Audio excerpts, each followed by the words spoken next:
कि वो south Asia में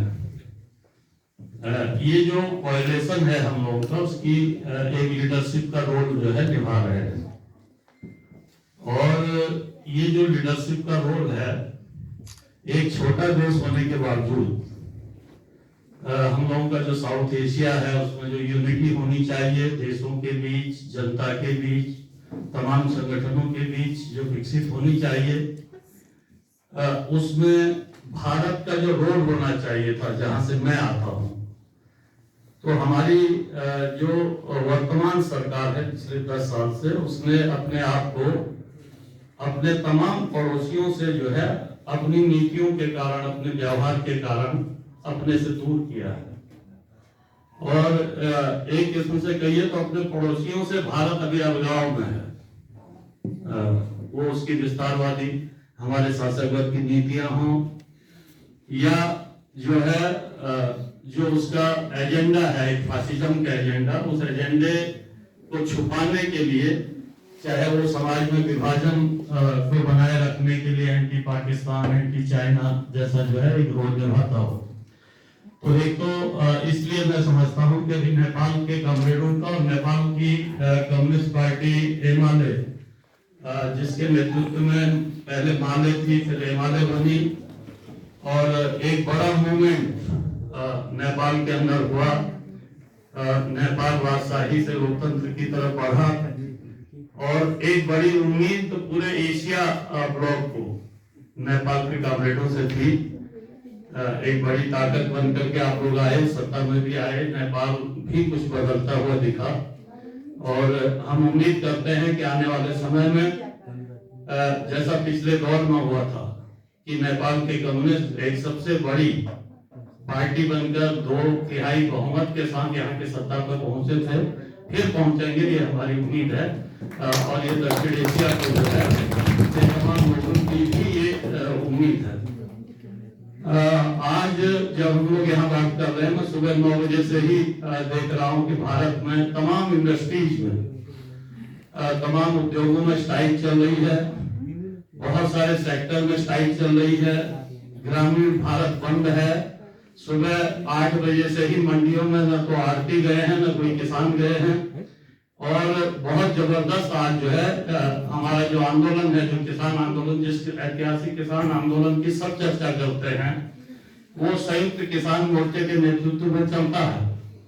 और 500 से ज्यादा किसान संगठन उस संयुक्त किसान मोर्चे से जुड़े हैं। मैं उसका सेंट्रल सेक्रेटरीट का मेंबर हूँ, नेशनल कोऑर्डिनेशन कमेटी का मेंबर हूँ, और आपके बीच रहते हुए भी मेरी लगातार निगाह जो है आज वही है, और मेरा ध्यान वही है। तो बहुत बड़ी लड़ाई आज भारत के किसानों ने वहां के एजेंडे को बदलने के लिए लड़ी है, और न सिर्फ किसानों ने, बल्कि आप देखें तो पहली बार इतिहास में ये हुआ है कि किसानों के साथ साथ जो ट्रेड यूनियन हैं, जो महिला संगठन है, युवा संगठन है, छात्र संगठन है, बुद्धिजीवियों के संगठन है, और जो इंडिविजुअल है, उन तमाम ने जो है इस मूवमेंट को सपोर्ट दिया है, और सब एक मंच पर आए हैं। और पहली बार आप देखेंगे कि किसानों के एजेंडे में खेत मजदूर की मजदूरी 600 रुपया रोज होना चाहिए, भारतीय 600 रुपया, ये किसान अपने एजेंडे में डाले हैं।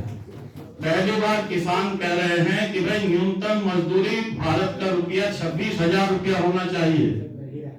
न्यूनतम मजदूरी, ये कोई किसान संगठन उठा रहे हैं।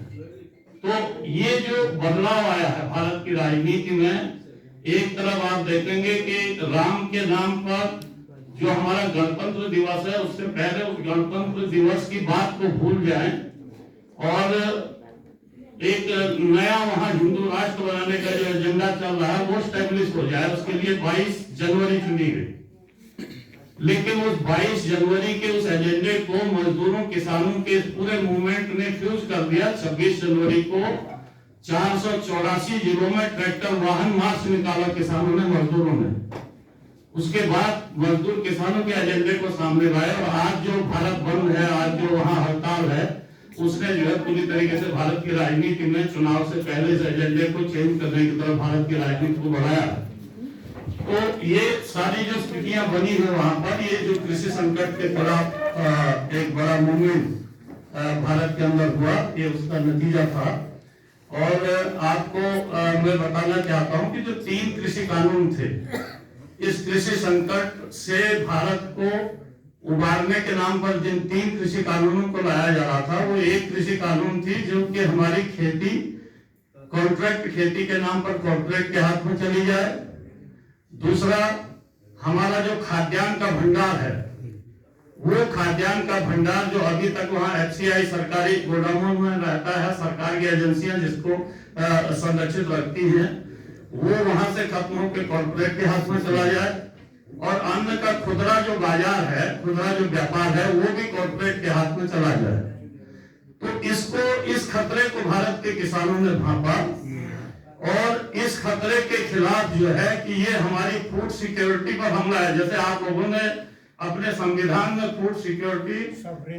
और खाद्य सुरक्षा और खाद्य संप्रभुता को शामिल किया है,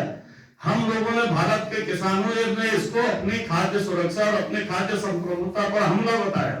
जो 3 कृषि कानून थे। और उन 3 कृषि कानूनों के खिलाफ फिर हम लोग ये संकल्प लेकर के दिल्ली के बॉर्डर को घेर करके 13 महीने बैठे रहे। मैं खुद भी उसमें एक था।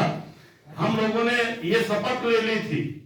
कि दिल्ली के बॉर्डर से हम लौटेंगे, 3 कृषि कानून वापस कराएंगे या शहीद होकर लौटेंगे। इसके अलावा लौटने का कोई हमारे पास रास्ता नहीं है। या तो कानून वापस होंगे या हम शहीद होंगे, इसके अलावा और कोई रास्ता नहीं है।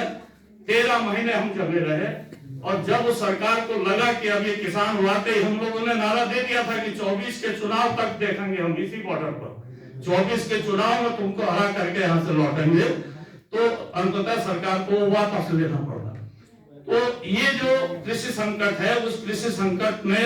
जिस तरीके की खाद्य सुरक्षा, खाद्य संप्रभुता पर जो हमला भारत की किया था, करने की कोशिश की थी,